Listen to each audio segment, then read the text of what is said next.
Welcome to the Bible and Theology Matters podcast, where we discuss all things Bible and theology. Because it matters. What you really believe determines how you really behave. Now, here is your host, Associate Professor of Bible Exposition at Dallas Theological Seminary and Professor of Bible and Theology for the National Theological College and Graduate School, Dr. Paul Weaver. Good morning, good afternoon, good evening, whatever time it is when you are listening to this episode. I'm your host, Paul Weaver, and today we have another great podcast planned for you. This week, like last week, we are re-releasing a couple great interviews from several years ago. Today's episode is one that I recorded when serving as the Academic Dean of the Word of Life Global Bible Institute and when I was the host of the Learn the Word podcast. The guest on the program is Dr. Richard Blackaby. Dr. Blackaby has authored or co-authored over 30 books, including co-authoring a revision of Experiencing God. Dr. Blackaby has a bachelor's degree from the University of Saskatchewan and a Master of Divinity, as well as a Doctor of Philosophy from Southwestern Baptist Theological Seminary. He has served as a senior pastor in Canada and as the president of the Canadian Southern Baptist Seminary, where he continues as the seminary's chancellor. He is also the president of Blackaby Ministries International. Dr. Blackaby is also the author of a book that I have read and is on my bookshelf entitled Spiritual Leadership, subtitled Moving People On to God's Agenda. And in today's episode, we discuss 5 views of leadership. Please join me and listen in on this previously recorded program. Dr. Blackaby, in your article entitled The 5 Viewpoints of Leaders, which, by the way, can be found at richardblackaby.com, you argue that leaders see things differently than others. In fact, you write, leaders have 5 distinct ways of looking at things that distinguish them from those they lead. Now, you're not saying that these are 5 different leadership styles or 5 ways we view leaders, but that a good leader has 5 different ways they view things. Is that correct? Yeah. I've studied leadership for many years, and I think one of the superpowers of leaders is their ability to focus. And they zero in on things that matter. One of the things they do is they just realize what matters and what doesn't, and they make a beeline to focus on what does. And you can see that with leaders. I was reminded just recently of Nehemiah. For maybe 100 years, the occupants of Jerusalem, all they see is the rubble. They see the broken down walls, the burned out gates. And that's all they've ever seen. That's all they've ever known. And then you get an outsider, a leader like Nehemiah, who comes in and he sees potential. He sees what could be.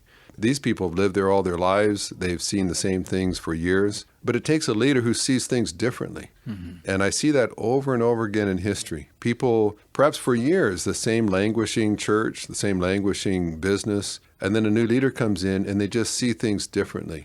So much of leadership begins and rises and falls on their perspective, what they see that others don't see, what they ignore that other people are obsessing about. And so, yeah, it's not necessarily 5 different ways of leading, but to say if you're going to be a well-rounded leader, at some point in your leadership, you will need to have each of these viewpoints, just depending on the situation you're in at the time. Well, the first viewpoint of a good leader discussed in your article is entitled the 30,000-foot view. Would you please explain this viewpoint of a good leader? Yeah, it means getting up high enough to see the whole picture. A lot of people will be maybe on the shop floor, and what they're doing is good, but all they can see is the work right in front of them. I need to get all these bolts put in the right place and screwed on tightly. I need to construct this. I need to account for that, produce this report. You have to focus on specific things to get specific tasks done. But the leader's got to be able to see the whole picture. And I was reminded, years ago, I used to live in Greenville, South Carolina. I actually lived near the airport, and there were all kinds of gated communities around there. And there's, of course, there's lots of trees there. And so you'd drive down a back road, and you didn't even know all the communities you were passing. All you saw was a wall of trees. And I just knew which roads to take to get to my house. But then I'd get on an airplane to take off, and we'd circle over my neighborhood, and all of a sudden I'm seeing all kinds of paths I didn't know even existed. I'm seeing parks that were maybe 2 blocks from my house I didn't even know were there. I'm seeing shortcuts to the airport I wasn't aware of. But when you get up high enough, you get a clear picture of everything around you. And you can become a slave to kind of your same habits, what you already know. But of course, as the saying goes, you don't know what you don't know. And when you get up 30,000 feet, all of a sudden you start to see things that you didn't see before. And so that's one of the obligations of a leader. Everybody else may be working within their department, working within just their office area, getting their tasks done. But someone has got to see the whole picture, how everything fits together. And so unless we get the whole thing working well, if we get all the parts working together, oftentimes a leadership issue are just silos. We have a whole bunch of independently working groups that aren't working together. They're not communicating, they're not supporting one another. And so you've got hardworking people, but the system's not working. When you get up high enough, you can start to see where the system's breaking down, where communication's not flowing right, where people are not supporting one another. The temptation sometimes, especially if you're a kind of a detail person yourself, is to get bogged down in the details.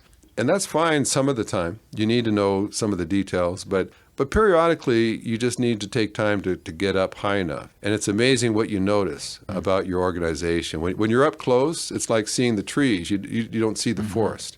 But if you're going to really take your organization very far, you got to be able to get up high enough that you see where you're going.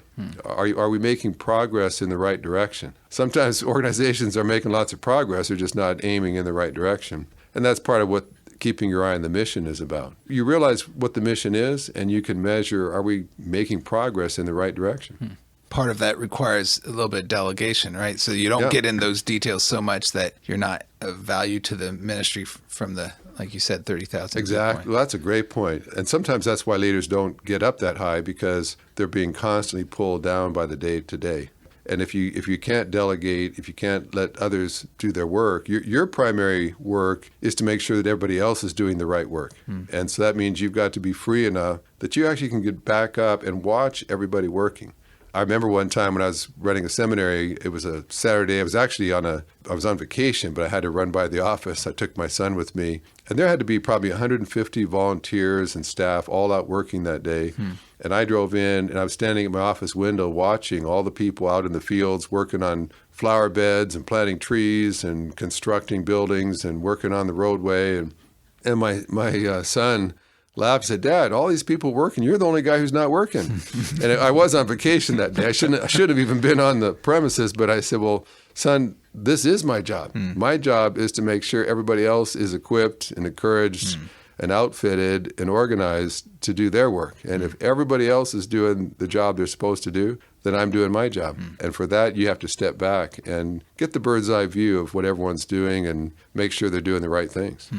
Well, in this first viewpoint, you also say seeing the big picture helps leaders identify potential dangers and opportunities. Would you like to elaborate? Well, because you see what's coming. You see what lies ahead. If we keep going in this direction, what's going to happen? Or I can see there's breakdowns taking place, and we can maybe survive that for a little while, but over time, if we don't address things. I remember when I was running a seminary, we constructed another large academic building, and all of a sudden we had two major buildings that the academics were taking place in. Well, you think that it's just two buildings, you have more space, but what I began to realize is you had a different culture in each building.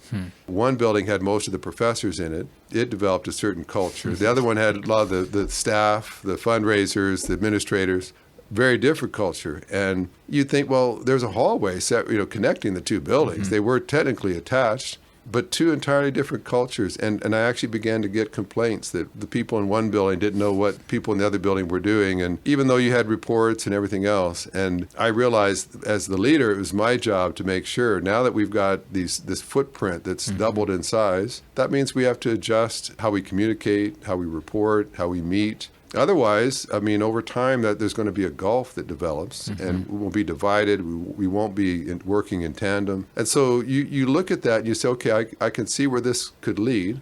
I better make some adjustments. And so the same with possibilities, and we'll get into this in a moment, but part of the big picture is you look ahead, you see the future, what could be done. And again, if you're bogged down into the day-to-day, it's really hard to think about tomorrow. And you've got to back up enough that you actually have time to think, well, where should we be going? What changes will we need to make? Oftentimes, leaders get bushwhacked because they wait too long to make adjustments, but it's because they were neck deep in the day-to-day work and just hadn't had time to reflect and take a good look to see what was lying right ahead. The second viewpoint of a good leader discussed in your article, you've labeled it the future view. Would you explain? Again, if you're bogged down among the trees, you're seeing what lies right in front of you right now. There's a lot of organizations today that are very well suited for the past.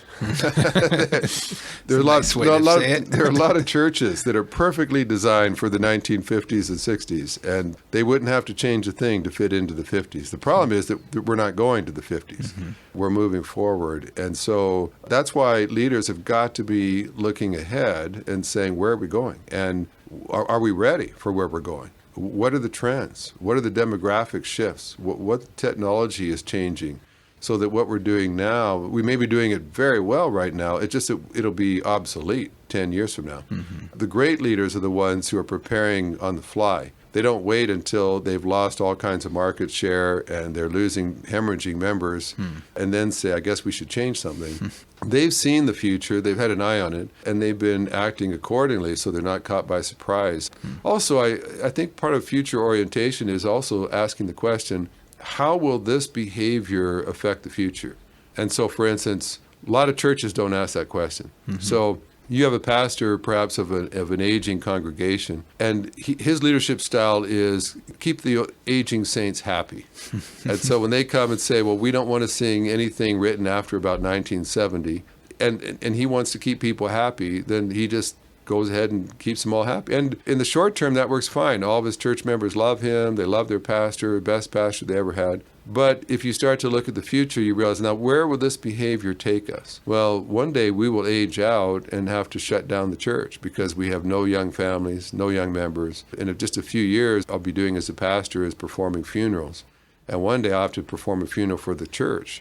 This saves me conflict. It makes everybody like me right now. But if I project this behavior into the future, it also will be the death knell of the church. Being future-oriented, you always have to be asking that question. If I lead this way, if I make this decision, what does that look like in the future? Where does this lead? And if you start projecting out, you realize, okay, well, we can't allow that. And oftentimes we'd rather just solve our problem today. We'd rather just make people happy today. But a leader can't just do that. And that's why, sometimes that comes to having to address issues that are going to be unpopular. People aren't going to like this. But you either deal with it today or you deal with it tomorrow. And what I found is problems that you don't deal with today only get worse tomorrow. So if you deal with them now, they'll be this size. If you wait a year from now, they may be twice as bad and twice as difficult. So always better to say, well, I don't like where this is going, so I'd rather address it now before it gets any bigger. As people are listening to this, we have leaders in the home, leaders in churches, leaders in the workplace, leaders in the community. Any additional practical advice to help them to see the future and, to be able to determine or think how's the trends right now going to affect my family as a leader in my home or my business or my workplace or my church? Yeah, and there's lots of ways you would apply that. I remember when I first came to a seminary, it had been very hierarchical before. Everybody had their position and guarded it very jealously. And the interim before me basically just flatlined everything, just said, we got way too much turf here. And so everybody could just answer to the president. We've got way too many vice presidents who love being VP over somebody. And so he kind of slashed all that. So when I arrived, everybody was coming to me and everyone needed permission from me. And that can sort of be an ego trip and you can feel really needed and important, but there were just people lined up outside my office all day long waiting to get approval. And these were gifted, intelligent people. And it just dawned on me, if I keep leading like this, I could see my future just all day long holding court, just giving stamps of approval. And I don't want to spend my time doing that. And this organization will never grow very much if it all gets backlogged with me.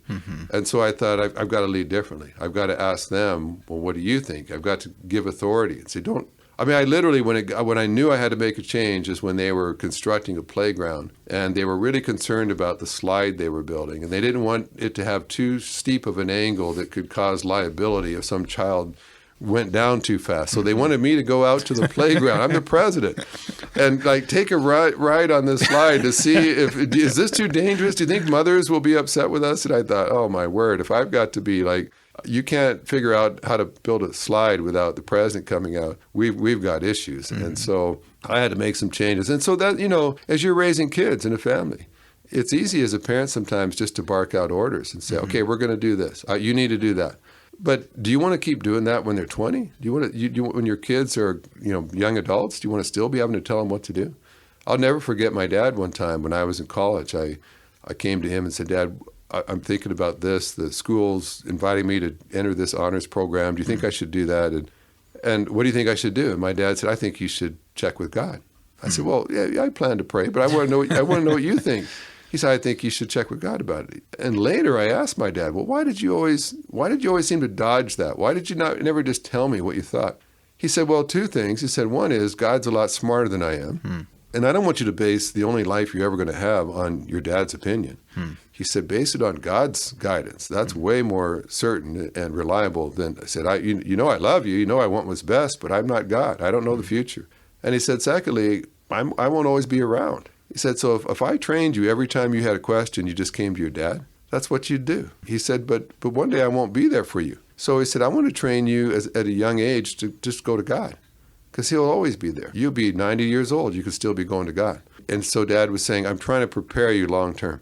So even as a family, watch how you even just raise your kids, because some parents are raising their kids to be dependent upon their parents, and others are raising their kids to be dependent upon God. And that's much safer long term. Lots of ways you can apply that. But with almost any activity you're doing, just ask yourself, if I keep doing this, 10 years from now, 20 years from now, what will that produce? How will this person be responding if they've had 20 years of me relating to them that way? And is that really what I want 20 years from now? Do I want them still doing that? Or is there a different way to lead that would get more mature, more effective results down the road? Well, the third viewpoint of a good leader discussed in your article, you've labeled an organizational view. What do you mean by the organizational view? This may be a little controversial, but what that means is every organization has a purpose.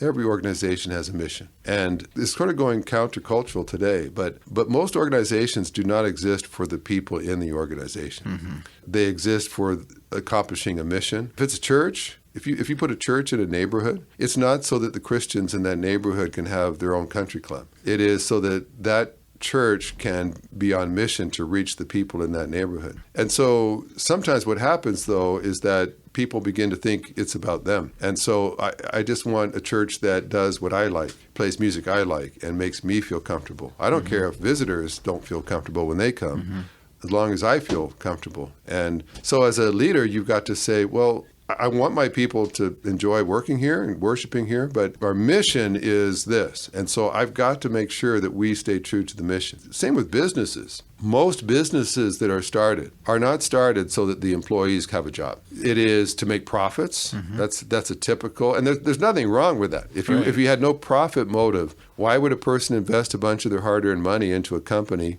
unless they thought they would make a profit? There's nothing evil about a profit, as long as you're treating your staff and customers well also. But what you'll see happen is, especially in modern culture now, we assume that it is for the employees. And I don't want to get too much into union bashing, but sometimes unions, they're so there for the employee that they literally kill the company. They kill the goose that lays the golden egg, and they keep insisting on more and more increases in pay, more benefits, more money going into the retirement fund. And it gets to a point where the owner says, I'm losing money. I mean, by the time I pay all these benefits out, we don't make any profits. And so, of course, they shut down the factory. They move it overseas, where all of a sudden now they can still produce the product, but at a much lower cost. So when COVID hit, there were businesses and leaders who said, well, I really want to take good care of my employees, which is obviously a good thing. But if you're not careful, you can take so good care of your people that you cease to exist as an organization. And I knew people that during COVID, they kept on all their staff, even though they weren't selling anything. They paid out a lot of money and benefits and provide all kinds of extra safety and so on. But because of some social pressure? Pressure, yeah, to be, what kind of boss are you? What kind of company are you? but then they didn't reopen because they had to spend all their cash. They had no money left. And employees, of course, they don't worry about that. They just worry about, I want another raise. I want an annual increase in pay year after year after year. Well, if you worked at the same place for 20 years and every year you got a 5% increase in pay, at a certain point, people, they can't afford you anymore. And now, that's not to say you shouldn't try to treat your staff well. And the problem with some leaders is they're very codependent. They're people pleasers. Mm-hmm. They want their staff to like them. And I've had a couple of Christian leaders who were generous to a fault to their staff, always maybe cutting really good deals for their customer, but they weren't making profit. And then one day the whole place has to shut. Now everybody's unemployed. Now these people have no revenue because they didn't care for the organization. So if you're a leader and you're brought in to lead a church, to lead a business, to lead a nonprofit, your primary obligation is to the organization. Your job is to make sure that organization stays healthy. And if it's healthy, then people will be employed. People will receive a product. I've been in organizations over the years where I saw there was a problem. And in one case, it was probably the most popular staff person on the whole payroll, but he was committing sin. And he was doing some things that were not right. And I knew that if I confronted him or if I fired him, there'd be all kinds of backlash. But I had to decide, I am here to preserve this organization and to do what's best for the organization. And that means people get mad at me, even if it means maybe I get fired in a backlash. But at the end of the day, I committed myself to do whatever I could to make this the healthiest, best organization it could be. And not to make people happy, not for everybody to like me, but to make the hard decisions that have to be made. And I'll tell you, as things change, organizations have to change. And that's always the Waterloo for a leader. It's always easier on the short run to just let things go. We all know that this program is losing money. We all know that this person is underperforming and doesn't earn their keep, but they're popular, everybody likes them. So just let it ride. Why fire an underperformer? Why shut down a program that keeps losing money? It's when everybody has been, loved it for so long. But if you care about the organization, at a certain point, you'll make those hard decisions and say, I know this person's popular. I know that people have loved this program for years, but it's past its time. And if this organization is going to remain healthy and robust, it means we've got to make some tough calls. And that's a hard one for leaders. But again, you're not doing your people any favor if you gut the organization and try to give the farm away to all the employees. If you're in a for-profit business, you got to make profits. Otherwise, you can't keep on paying all your employees. And if you're in a church assigned to reach your community and you look around and nobody from the neighborhood actually goes to your church, then your organization may be keeping the members happy, it's just not fulfilling its mission. And your job is to help the organization fulfill the mission as effectively as possible. Very good. So caring about the organization is caring about the mission, really. Right? Yeah. Why does it exist? And are we achieving what we were designed to achieve? Well, Dr. Blackaby, the fourth viewpoint of a good leader that you write about in your article, you've called the people view. Yeah. And that's really, in some ways, the opposite of what we just talked about. And that's why I say you can't just camp on one view all the time. You've got to sort of move around. You've got to, at some point, put all these pairs of glasses on and look at the organization with each pair of glasses. And at some point, you certainly as a Christian, you do want to care about your people. It's not that you don't care about them. It's just that the most caring thing you could do for your employees is to give them a strong, healthy organization to work for. And so when you've got that strong organization, then you also want to care for your people. And I see some people that will struggle with this. If you're a task-oriented person, if you're someone who really is driven by results, results aren't a bad thing. Leaders need results. You're hired to get results. But sometimes if you just focus on results, you burn out a lot of people. You tend to use people to get results. And the best organizations are the ones that make their people flourish while they're achieving their goals, while they're achieving their mission. And so you always have to kind of keep an eye on your people. And I know that there's ebbs and flows in most organizations. I know when I ran a school, if we went through an accreditation period of time, my faculty were all worn out with reports and meetings and typing things up and meeting deadlines. And I just knew that there were times we had to just get in the saddle and stay there till the job was done. And we might have to put in some long hours. But I also knew as soon as we got that done, or as soon as graduation was over and all the board meetings and graduation ceremonies, I needed to put out a memo. Look, all this staff here, take Monday off. Go home early today. I had to do something to acknowledge and to let them refresh. You can't drive your people hard day after day after day without there being casualties. And I had to invest in my people. And so I always was looking at all my staff and saying, this person working in the accounting office, I'd like to help them get their MBA. And we'll actually pay for them to take some classes in the evenings so that they've got more qualifications. And sometimes you end up losing those staff because now they're overqualified and they move on to another place to work. But I always felt like, but in the long run, I think that helps us because people will want to work with us even if they don't stay forever. We'll have talented people working with us because they know that we will invest in them. We'll make them better. And my goal was anyone who worked with us, at some point, whenever they left, whether they retired or they just took a job 5 years later, I wanted them to leave better than the way they came. More qualified, more experienced, developing leadership skills they didn't have before, picking up degrees they didn't have before. But it would just be a matter of pride to me. In fact, when people came and tried to lure away some of my direct reports to come be the CEO somewhere else, I took that as a matter of pride that nobody was calling on them when those people came working for me. But after they've been with me 5 years, all of a sudden they're lucrative now leaders that everybody wants to work for them. And I sort of thought to myself, if nobody wants some of my staff, then maybe I need to wonder if I want those staff anymore. So invest in people. You'll lose some of them, but you will also develop a reputation as being a great place to work. I've got to say that doesn't mean you grossly overpay your staff. It doesn't mean you give them benefits you can't afford to sustain over the long haul. It does mean that whatever is within your power to bless your staff with, you don't hoard all the profits. You do as you can afford to and do it in a sustainable way. You bless the people who work with you and you let them reap some of the rewards of having done a good job.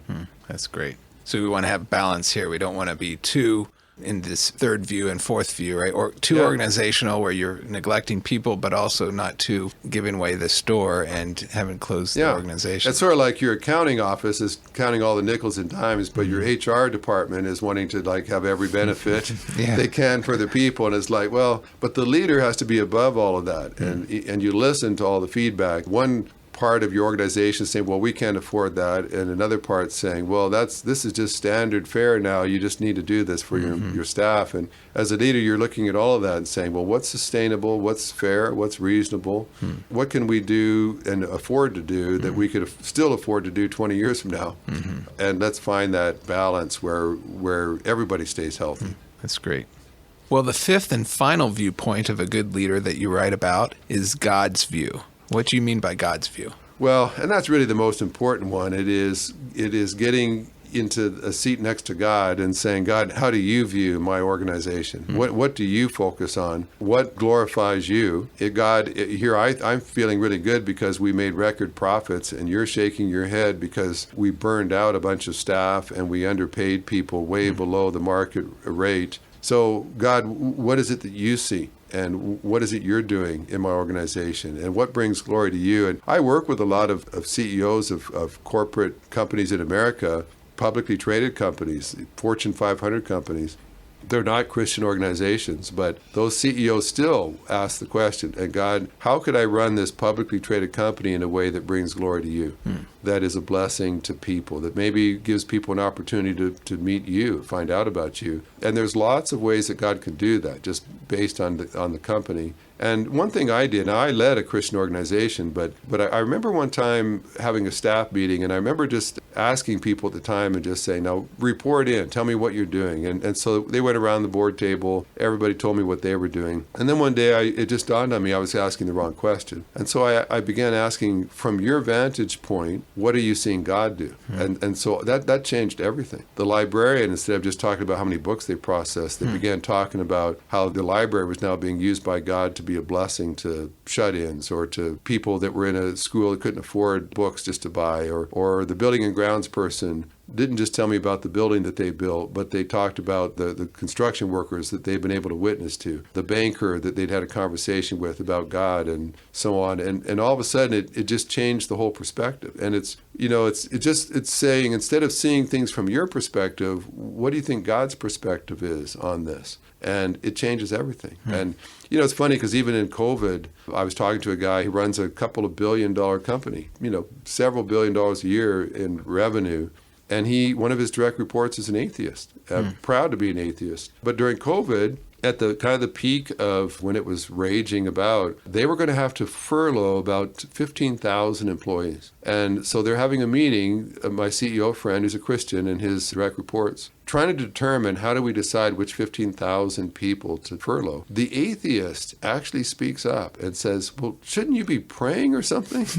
And my friend later said, if you had any idea, like this guy is a militant atheist, he actually said, before we furlough 15,000 people, I think someone should pray or do something. This is serious. And he just said, I just sensed that in the midst of this horrible pandemic that God was at work. And for the first time ever, I actually had my atheist friend asking me to pray for the group. And he said, I didn't want to miss that. I mean, there were some huge issues we were dealing with. But in the midst of that, if you keep your spiritual eyes open, you realize, but God's at work, even in the worst situation our company's ever had to face. And so I always tell leaders, whether you lead a publicly traded company, whether you work with a lot of non-Christians, or you lead a church. I know people who lead churches who miss the activity of God. They're so focused on what they are doing, what the bank is doing, what administrative issues need to be addressed, that they miss God. And they're working in a church. And so I would just say, keep your spiritual eyes open to say, God, as I lead, I really desperately need your perspective. And that means you have to pray. And that means when you pray, you don't do all the talking. It means you lift up your organization before God in prayer, and then you go quiet and you let God begin to impress upon you. Maybe it's a particular staff person that he begins to just lay in your heart to say, this is someone who's hurting.